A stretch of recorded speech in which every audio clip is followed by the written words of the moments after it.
அனைவருக்கும் இந்த தமிழ் துதிகையின் வணக்கங்கள். சிவாஜி ராவ் என்ற ரஜினிகாந்த் ஐயா அவர்களுக்கு வணக்கம். நீண்ட நெடிய நாட்களுக்கு பின் கட்சி தொடங்க இருப்பதாக அறிவிப்பு. உங்களிடம் சில கேள்விகள், அதற்கு உங்களுடைய விளக்கங்கள் என்ன? எனக்கு தெரிந்து கடந்த 6-7 ஆண்டுகளாக வந்த தானே புயல், ஒக்கி புயல், வர்தா புயல், கஜா புயல், நிவர் புயல், புரவி புயல் வரை தமிழகத்தை உருக்குலைத்தது. அப்பொழுது நீங்கள் மக்களிடையே ஆற்றிய பணி என்ன? தினந்தோறும் விலை உயரும் பெட்ரோல் டீசல் விலைகள் பற்றி உங்களது நிலைப்பாடு என்ன? ரயில்வே, விமானம், மின்சாரம் தனியார் மயப்படுத்துதல், BSNL நட்டமான வங்கிகளை தனியார் மயப்படுத்துதல், இதை பற்றி உங்களது கருத்து என்ன? பட்டியலினத்தை சேர்ந்த ஹத்ரஸ் மனிஷா முதல் திண்டுக்கல் கலைவாணி வரை கற்பழித்துக் கொல்லப்பட்டார்களே, அதில் உங்களுடைய எதிர்ப்பு என்ன? EIA, CIA, முத்தலாக் சட்டங்களில் நீங்கள் கொடுத்த குரல் என்ன? கர்நாடகா அணை பிரச்சனையிலிருந்து மேகதாது அணை கட்டுவது வரைக்கும் உங்களது நிலைப்பாடு என்ன? 50%, 69% இடஒதுக்கீடு பற்றியும் அருந்ததி அணி இடஒதுக்கீடு பற்றி உங்களது கருத்து என்ன? நீட் தேர்வுக்கு நீங்கள் கொடுத்த குரல் என்ன? என் அக்கா அனிதா முதல் என் தம்பி விக்னேஷ் வர மருத்துவ கனவை தவிடுபுடியாக்கி சாகடிச்சாங்களே, அதுல உங்களது விளக்கம் என்ன?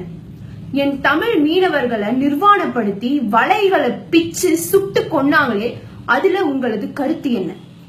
மும்மொழி கொள்கை பற்றி உங்களது தெளிவு என்ன? பொய்கை டிவில சமஸ்கிருதம் செய்தி வாசிப்பது பற்றி உங்களது புரிதல் என்ன? 30 வருடங்களாக சிறையில் இருந்தும் விடுதலைக்கு அரசு தீர்மானம் போட்டும் 1 வருஷமாகி இன்னும் ஆளுநர் கையெழுத்திடலையே, அதுல உங்களது கருத்து என்ன? சேலம் 8 வழி சாலை பற்றி உங்களது நிலை என்ன? உங்களது முதலீடு முழுவதும் கர்நாடகாவில் உள்ளது. ஆனால் நீங்கள் அடிக்கடி சொல்லும் என்னை வாழ வைத்த தமிழ் மக்களுக்கு நீங்கள் செய்தது என்ன? கடைசியாக விவசாய போராட்டத்துக்கு நீங்க வாயவே திறக்கலையே. இன்னும் நிறைய இருக்கு. என் வயதிற்கு எனக்கு தெரிந்த விஷயங்களை கேட்கவே இன்னும் நிறைய இருக்கு. தாத்தா ரஜினிகாந்த் அவர்களே, இப்படி எந்த பிரச்சனைக்கும் நீங்க குரல் கொடுக்க மாட்டீங்க. ஆனா ஜனவரியில கட்சி தொடங்கி 3 மாசத்துல சிஸ்டத்தை சரி பண்ணி நீங்க முதலமைச்சர் ஆயிருவீங்க இல்ல? என் வயது 19, என் அப்பாவிற்கு வயது 48, என் தாத்தாவிற்கு வயது 69. எங்க தமிழ் சமூகத்துல ஒரு முறை உண்டு. எங்க வீட்டுல ரிட்டையர்டான வயசான தாத்தா பாட்டி இருந்தா அவங்கள மரியாதையோட கவனிச்சுப்போம். அதுவும் உடல்நிலை குறைவா இருந்தா ரொம்ப அக்கறையோட பாத்துப்போம். அவர்களது வேலை என்ன தெரியுமா? சின்ன குழந்தைங்க நாங்க சண்டை போட்டாலோ இல்ல அப்பா அம்மா சண்டை போட்டாலோ அதை தீர்த்து வைப்பது. நல்ல நாள் பெரிய நாள் அதுமோ அவங்க காலில் விழுந்து ஆசீர்வாதம் வாங்குவது. இதுதான்.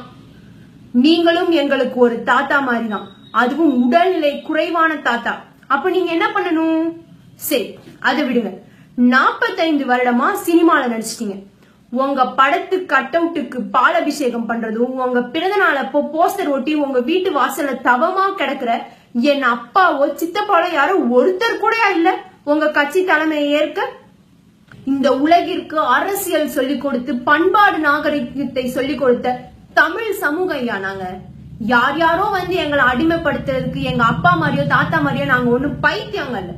நீங்க சொல்வது போல பெரியார் மண், திராவிட மண், இப்போ இல்லைன்னா எப்பயும் இல்ல, சிஸ்டம் சரியில்லை, போர் வரட்டும், ஆன்மீக அரசியல், இது போன்ற பிதற்றல்கள் எல்லாம் மகாராஷ்டிராவிலும் கர்நாடகாவிலும் போய் சொல்லுங்க. இது எங்கள் வீரம் செறிந்த தமிழ் மண். செல்லுல பப்ஜி விளையாடுற கூட்டம் நினைக்காதீங்க. என்னை போன்ற இளைஞர்கள் அரசியல் பேச வந்து விட்டோம். வெள்ளை சட்டை போட்டுட்டு கும்பிடு போட்டுட்டு முட்டி போடுவது எங்கள் அரசியல் அல்ல. கைகளை உயர்த்தி நெஞ்சை நிமிர்த்தி திமிரோடும் கொள்கையோடும் இருப்பதுதான் எங்கள் அரசியல். நேரடியாக வருகிறேன் தாத்தா, என்னோடு விவாதிக்க நீங்க தயாரா? ஐயா நல்ல கண்ணு, ஐயா ஜீவானந்த் அவர்களின் அரசியலை பாருங்க.